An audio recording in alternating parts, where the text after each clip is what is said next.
там мы думали остаться совсем ненадолго, что мы немножко, год-два, и, как все нормальные крымские татары, переедем на родину. Однако этого не случилось, и мы там засели очень надолго.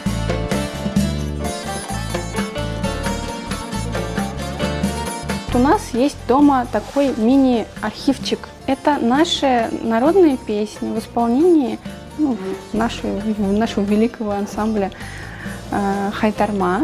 Вот эти вот старые именно. Я любила переслушивать.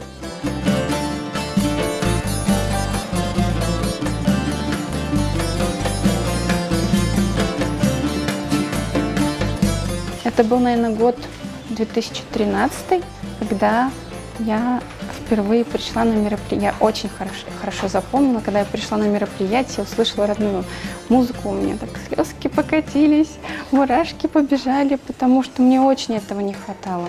И потихоньку,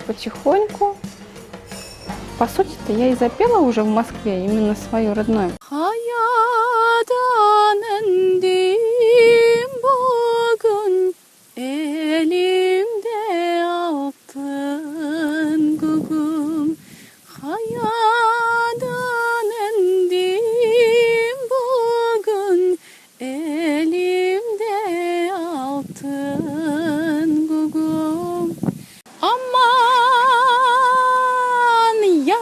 Салқырның бойы, аман өстіп ханымның да тойы.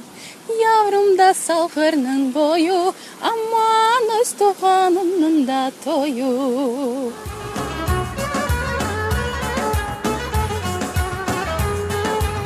Потому что меня сюда тянет. Я всегда мечтала переехать в Крым с детства. Это мечта всей семьи.